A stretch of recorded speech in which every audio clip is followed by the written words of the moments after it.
Bonjour à tous. Alors, commençons par le commencement. Nous sommes qui? Eh bien, Franck Andria, auteur de Lorsque la vie déraille, aux éditions Quadrature. Jean-Pierre Janssen, auteur de On n'entre pas comme ça chez les gens, recueil de nouvelles qui met en scène les déboires d'un huissier de justice avec la vie, avec ses clients. Lina van den Bemden, auteure des Dimanches d'Angèle, qui retrace les 5 années de ma grand-mère en maison de repos. Et Patrick Dupuis, un membre de l'équipe Quadrature, maison d'édition spécialisée dans la nouvelle. Alors, chers amis, avant de commencer à discuter entre nous, je voudrais, de manière à dérider un petit peu l'atmosphère, parce qu'on ne va quand même pas faire dans le pédagogiquement compassé, vous citer, vous lire quelques citations recueillies par René Goden. René Goden, grand spécialiste s'il en est de la nouvelle, qui est décédé assez récemment dans l'année. Et René Goden s'est amusé à reprendre toute une série de citations qui disent du mal de ce genre littéraire relativement décrié. Alors je vais vous en lire 2-3. Jules Renard: aujourd'hui, pour compter, écrire ou désirer lire une nouvelle, il faut être un bien pauvre diable. Une deuxième: les nouvelles, c'est pas de lui, mais les nouvelles, c'est bon pour les écrivains timides. André Breton: on ne raconte pas des nouvelles, on ne les commente pas non plus, on lit ou on ne lit pas. Et enfin, une petite dernière pour la route. C'est peut-être celle que je préfère. Qu'est-ce que la nouvelle? Rien. La nouvelle n'est rien, car elle est de la non-littérature. Voilà.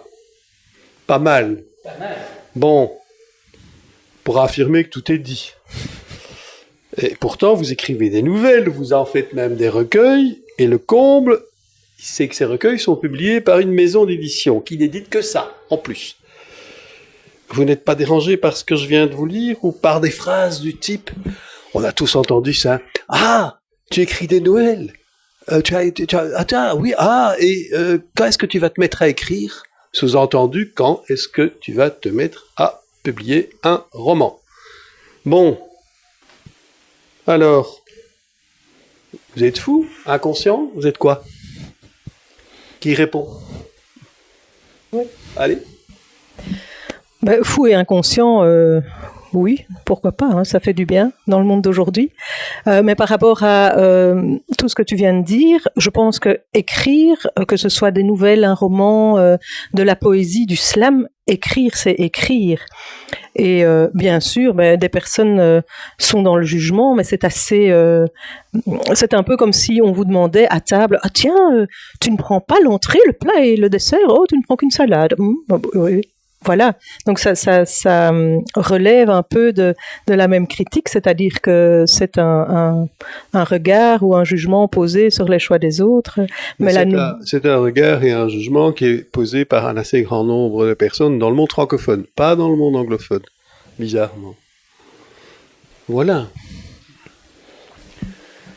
Oui, en fait, je pense que pour beaucoup de gens, la nouvelle, ça reste accessible au niveau écriture en disant, tous ceux qui ont envie d'écrire un jour, je vais commencer par une nouvelle. Et c'est peut-être le côté péjoratif du genre en disant, tout le monde peut le faire, tandis qu'écrire un roman... Et nous recevons les manuscrits de ces gens qui pensent que tout le monde peut le faire. Ouais. C'est parfois lourd à lire. Ouais.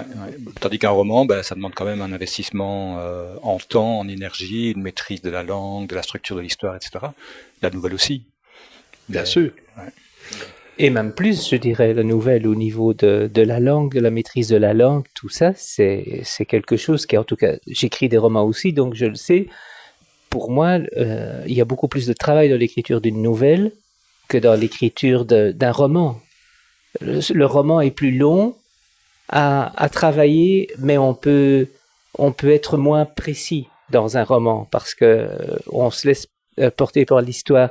Mais les citations, là, me font penser à ce qu'un jour, quelqu'un m'a dit dans un ascenseur, et il me demandait ce que je faisais. Et je dis, je suis écrivain. Et puis, il m'avait répondu, et pour vivre, vous faites quoi? Donc, c'est à peu près le même style, quoi. Voilà. Même style. On est encore un niveau en dessous, quoi, avec la nouvelle. Pour certains, il y a un public, là c'est l'éditeur qui parle, il y a un public pour la nouvelle, il y a des gens qui aiment ça, il y a des gens qui les lisent. Mais je voudrais vous poser une deuxième question. Quelle est pour vous l'originalité de la nouvelle par rapport au roman? On a déjà frôlé la réponse, hein, mais quelle est pour vous cette originalité? Oui. Oui. Ben, elle tient en plusieurs points. Donc d'abord, c'est sa taille, évidemment. Donc la nouvelle est forcément restreinte par rapport au roman et permet d'être lue dans plein de situations dans lesquelles on n'a pas spécialement envie de se replonger dans un roman. Donc dès qu'on a des moments perdus, on peut lire des nouvelles. Donc ça c'est la première caractéristique. La chute, bien sûr, donc qui est quand même le deuxième point fort par rapport au roman. Mais il y a des nouvelles sans chute. C'est plus rare que dans des romans, donc en général il y a quand même, en tout cas quand moi je lis des nouvelles, on est en attente de la chute ou de la particularité. On ne s'attend pas à avoir une fin ouverte avec un tout petit récit parce que là on est vraiment sur sa fin. Et ensuite le point le plus important, comme le disait Franck, c'est vraiment le choix et l'économie de mots. Donc, qui rendent la nouvelle très spécifique parce qu'il faut donner à voir. Enfin, moi, je compare souvent la nouvelle à un film. Enfin, vraiment, c'est un point de vue cinématographique. Donc, on doit donner à voir en très peu de mots. On doit planter le décor en très peu de mots, en peu de personnages, et à partir de là, l'action doit se dérouler de manière assez rapide et efficace. Et on n'est pas lassé. Donc, normalement, il n'y a pas de temps mort dans la lecture d'une nouvelle. Voilà.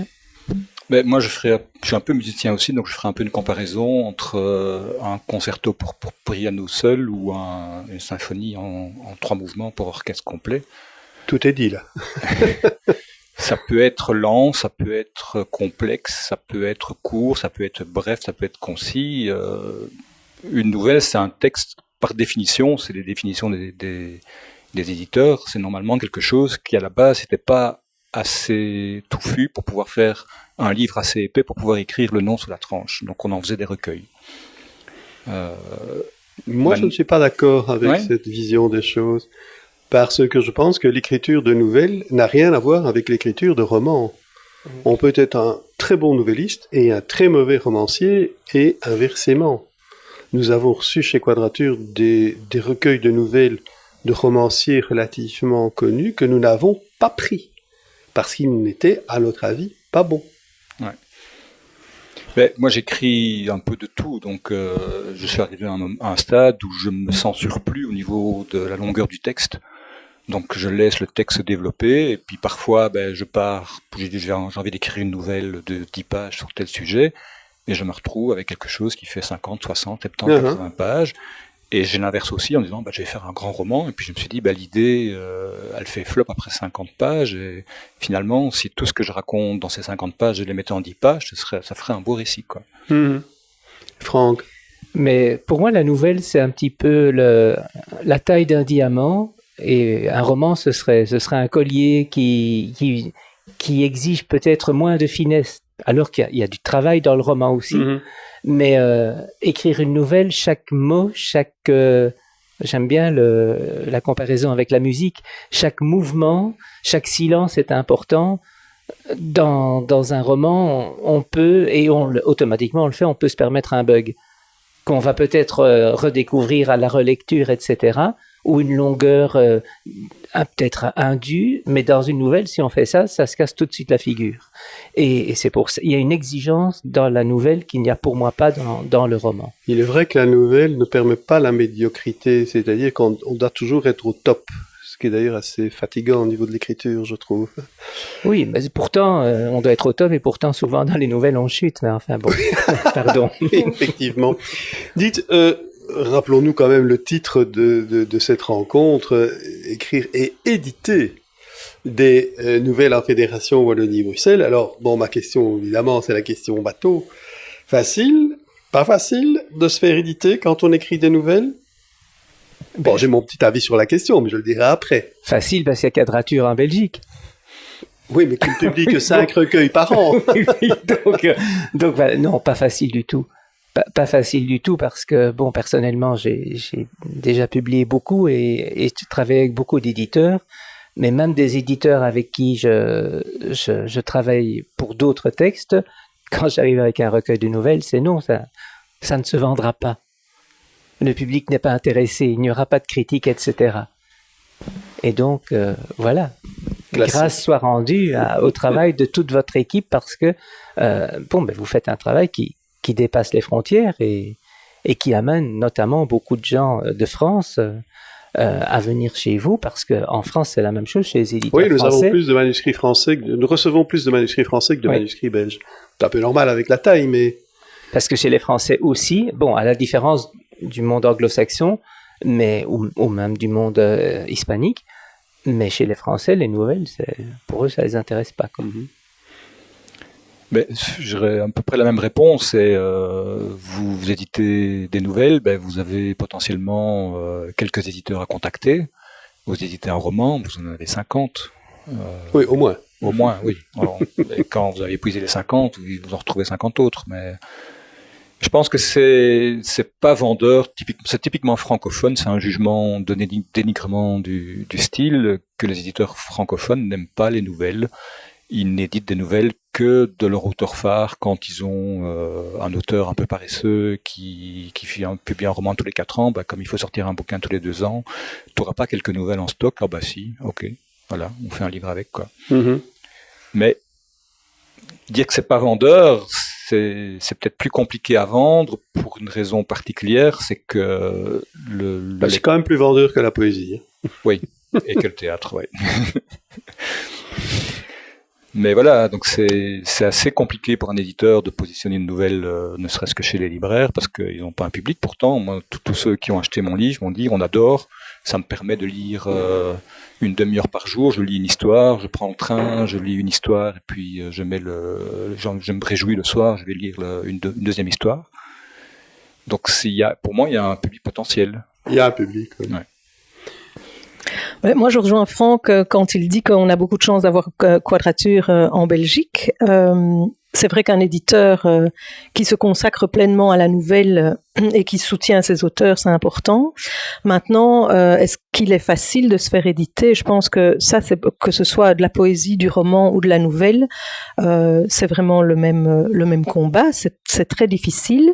Et ce que j'ai pu remarquer autour de moi quand je discute avec d'autres auteurs de nouvelles qui ne se font pas éditer justement, bien souvent c'est parce que ces personnes ne se font pas relire avant d'être éditées. Et ça c'est un point peut-être très important ou un conseil à donner aux auteurs qui veulent se faire éditer, quel que soit le genre littéraire qu'ils affectionnent, c'est vraiment d'arriver avec un produit ou un texte déjà très abouti chez l'éditeur. Et donc moi j'ai appris ça à mes dépens, donc j'ai déjà envoyé certains textes chez des éditeurs sans les faire relire, vraiment sûr de ma loi. Et puis par la suite, j'ai vraiment beaucoup retravaillé, ça demandait énormément de... Et j'ajouterais quelque chose, se faire relire, mais pas par la tante désirée qui adore ce que vous faites et qui va tout de suite vous dire « mais j'adore, c'est bien, c'est bon ». Ah non, bien sûr, oui. Avoir des lecteurs... oui, très critiques. à la limite, hein. Très critiques. Des gens qui n'aiment pas lire, ça fonctionne très bien aussi. Ah bon, ça j'ai jamais essayé. Oui, des gens qui ont parfois des difficultés de lecture et puis ils font des remarques que de très bons lecteurs ne font pas. Ça, c'est... Donc ça, c'est vraiment très important, cette histoire de se relire. Maintenant, vous avez parlé de Quadrature. Il faut bien vous dire que nous avons de la chance chez Quadrature, c'est de vous avoir vous. En fait, quelqu'un qui écrit un roman, qu'est-ce qu'il fait? Il fait Caligraseuil. Hein? Gallimard, Grasset, Le Seuil, puis il descend. Quelqu'un qui écrit un recueil de nouvelles, il va par exemple au Seuil, on lui dit, nous ne publions pas de nouvelles. Point. Donc, l'éditeur de nouvelles, dans tout ce qu'il reçoit, et il ne reçoit pas que du bon, Mais dans tout ce qu'il reçoit, il reçoit du premier choix. Alors qu'un petit éditeur, nous sommes tout petits, hein, un petit éditeur de romans, mais il y a déjà eu un solide écrémage avant. Chez nous, il n'y a pas eu. Et là, on a de la chance. On ne savait pas avant de commencer. Hein. C'est quelque chose que l'expérience nous a appris. Oui, et pourtant... Je l'ai dit, hein. Oui, J'ai failli pas le dire. de petits éditeurs de romans publient des textes absolument extraordinaires. Aussi, bien sûr. Qui sont... soit qui arrivent tout de suite chez eux, soit qui sont passés à la trappe chez les grands éditeurs. Qui sont passés dans les mailles du filet. L'intelligence de le voir. Je pense fait. à un livre qui est complètement particulier, qui s'appelle À la ligne de Joseph Pontus. C'est un livre extraordinaire. Ça a été réédité en folio. C'est de la poésie, c'est de la nouvelle, c'est du roman. Et donc ça, c'est vraiment... voilà. Et c'est passé chez un petit éditeur. Et c'est passé, enfin, pas si petit que ça. Maintenant, je ne sais plus qui est l'éditeur. C'est la Table Ronde. Si ce n'est pas la Table Ronde, c'est pas les tout grands. Non. Oui, voilà. Si ce n'est pas la Table Ronde, c'est un autre. Mais je m'en mêle un peu avec les éditeurs. Mais c'est un texte extraordinaire. Alors, il faut savoir aussi, tu parlais de la difficulté de se faire éditer. Prenons notre exemple. Nous recevons environ 200 manuscrits par an. On en édite 5. Voilà. Ça, il faut, si les gens regardent notre petit entretien pour voir comment ils vont faire après, il faut d'abord écrire pour soi, par plaisir, et puis si on est édité en plus, eh bien, bravo, mais on a quand même relativement peu de chance au départ. Et justement, à ce niveau-là, vous avez été édité, vous êtes édité, que conseilleriez-vous à des personnes qui décident de se lancer dans l'écriture de nouvelles? Mais personnellement, je dirais de se relire et encore de se relire. Parce que je crois que c'est ce que Linda disait, mais c'est essentiel. Bon, moi, avant d'envoyer un texte à un éditeur, j'ai au minimum relu 15 fois. Mm-hmm. Et après, de se faire lire par des personnes qui ne seront pas la tante Eugénie qui adore tout ce qu'on fait, mais je crois que ça, c'est vraiment important, de prendre de la distance avec son texte avant de l'envoyer, et puis de savoir, voilà, 5 bouquins sur 200 manuscrits. Oui, c'est pas évident. Il y aura beaucoup d'appelés, mais peu d'élus, quoi. Mais bon, ça, c'est l'édition, je dirais, classique. Mais Jean-Pierre, tu avais parlé, et on en avait discuté avant, de tas d'autres étapes. Est-ce qu'il est intéressant de participer à des concours de nouvelles, par exemple, ou de faire éditer une seule nouvelle dans un recueil collectif, ou de parvenir, enfin bon, voilà. Qu'en penses-tu? Moi, mon expérience personnelle, c'est que j'avais envie d'écrire depuis très longtemps, et que ce qui m'a mis le pied à l'étrier, c'est d'abord des ateliers d'écriture, où on peut, sur la durée d'un atelier, envisager l'écriture d'une nouvelle, mais pas d'un roman. Et puis c'est les concours de nouvelles qui m'ont conforté dans le fait que ce que j'écrivais était lu, était apprécié par certaines personnes qui étaient pas la tante Eugénie, qui étaient pas... On s'excuse auprès de toutes les tantes Eugénie. Hein. Donc si à partir du moment où ça touchait quelqu'un qui n'avait strictement rien à voir avec vous, je me dis ok, c'est ce que j'avais envie de faire, donc je l'ai fait. Maintenant, il y a une différence entre écrire des nouvelles et écrire des nouvelles pour être publiées, parce que un recueil de nouvelles, même si chaque histoire est différente, il y a quand même une espèce de fil conducteur dans un recueil qu'il n'y a pas dans des nouvelles qu'on peut écrire comme ça un peu sur le côté, quoi. Oui, c'est effectivement vrai.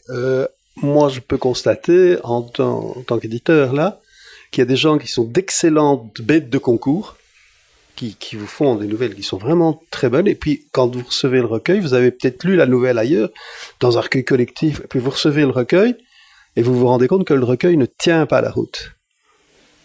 Qu'il y a quelques pépites dans le recueil, mais que ça ne va pas. Et là, il y a l'alchimie de la constitution du recueil. Alors, toi, lorsque la vie déraille, ok, on voit que l'équilibre se situe au niveau de notre SNCB national, oui, et un petit peu des chemins de fer luxembourgeois, et même SNCF, oui, voilà. Huissier de justice, grand-mère. avec une particularité en ce qui te concerne. Tu peux peut-être raconter la genèse de ton recueil.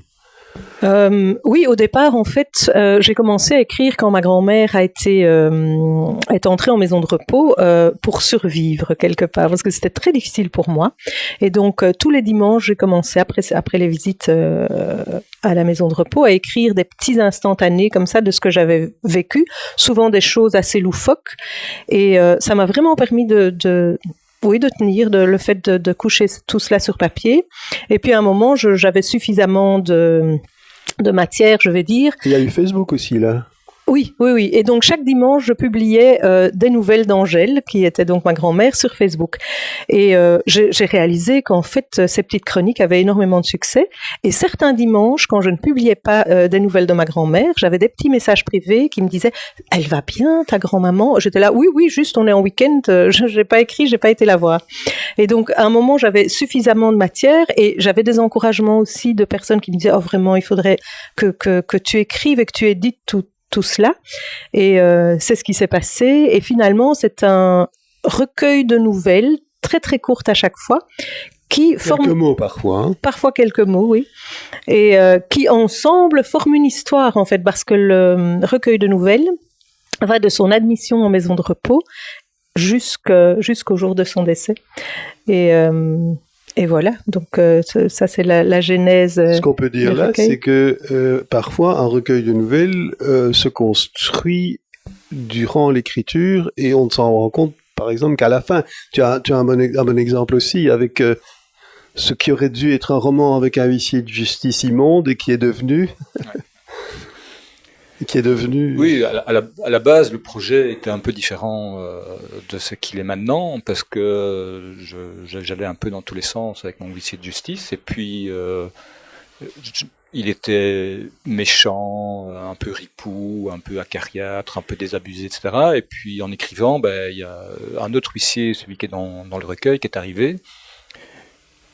Et les premières fois que j'ai essayé de défendre l'ensemble de ces nouvelles, enfin l'ensemble de ces récits chez un éditeur, ça n'a pas eu de succès.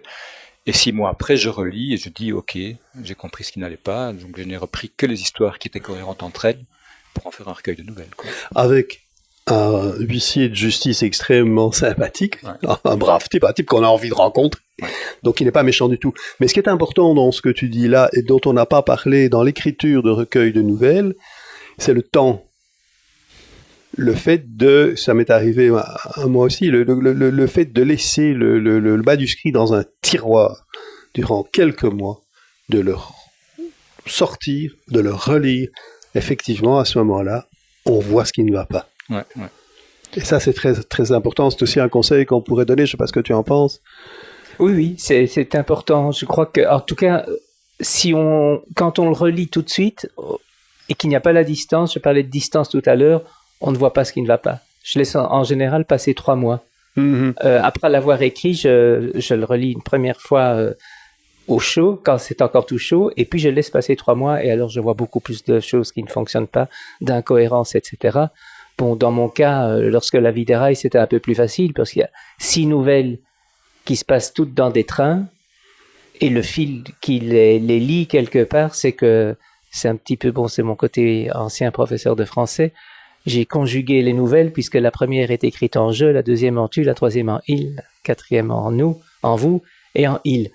Et ce qui les relie, c'est cet univers ferroviaire, que ce soit à la SNCF, à la SNCB, au chemin de fer luxembourgeois. Est-ce que vous ne pensez pas aussi qu'il peut y avoir un danger dans l'écriture d'un recueil de nouvelles de vouloir trop le faire à thème?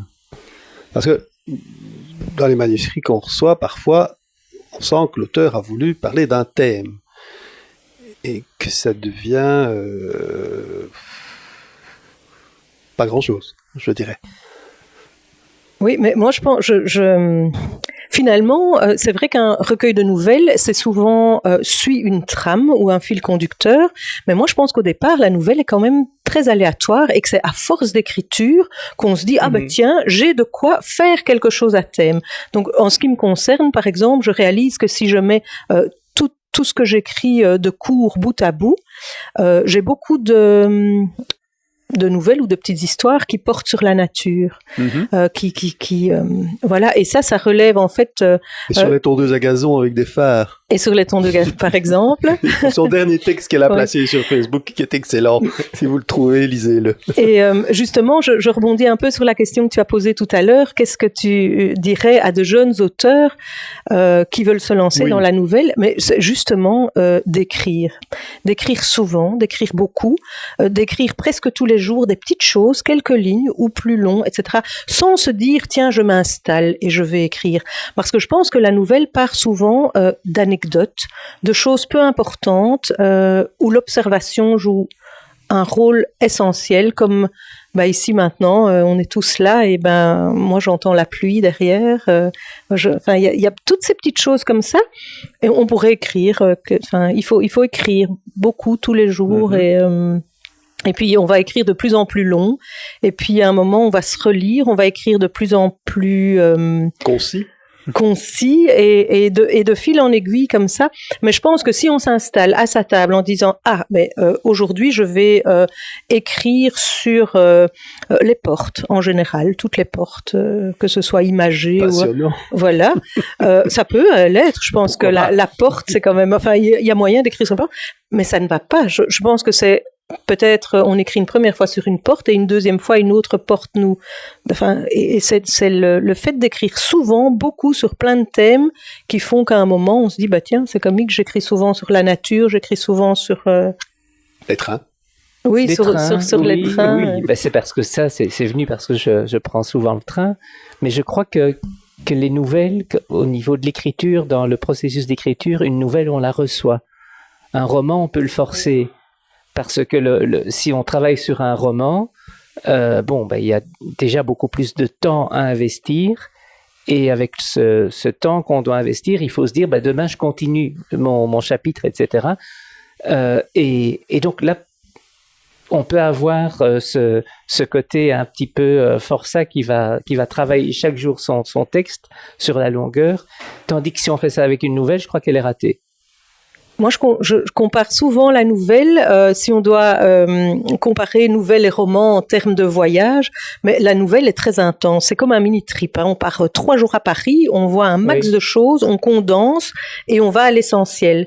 Tandis que le roman, c'est le voyage au long cours et on peut peut-être conseiller aux gens qui écrivent des nouvelles de ne pas commencer à écrire de nouvelles où durant les 3 premières pages, on explique que le beau-frère de la belle-sœur durant la guerre de 40 a fait ceci, ce qui a amené ça, etc. Une nouvelle doit aller à l'essentiel tout de suite, comme tu le disais. Et on reçoit énormément de recueils de nouvelles à la maison d'édition qui sont en fait des débuts. Chaque nouvelle est en fait un début de roman, quoi. On ne sait, ça peut être même bien écrit, mais on ne sait rien en faire. Et ça, c'est un gros défaut. Il faut faire très attention, très très attention à cela. Et les mini-trips, ils peuvent se passer loin aussi, parce que j'ai écrit un recueil de nouvelles qui s'appelle Rose Afghane. Il y a 6 nouvelles qui se passent toutes en Afghanistan, donc c'est déjà un petit peu plus loin. Ah oui, ça peut se passer ça peut se passer où l'on veut. C'est l'avantage de l'auteur de nouvelles, du romancier et de la littérature en général par rapport aux gens qui produisent qui font des films. Nous, quand on a envie de faire sauter un bâtiment, il saute, point barre, quoi. Oui, c'est un gros avantage, il faut le reconnaître. Mais voilà, nous arrivons tout doucement à la fin de ce petit entretien. Et je rappelle le titre, écrire et éditer des nouvelles en Fédération Wallonie-Bruxelles. Je pense que éditer, on en a parlé, de la difficulté de passer le tamis des comités de lecture parce qu'il y a énormément d'appelés et peu d'élus. Mais quel ultime conseil donneriez-vous, là, tous les 3?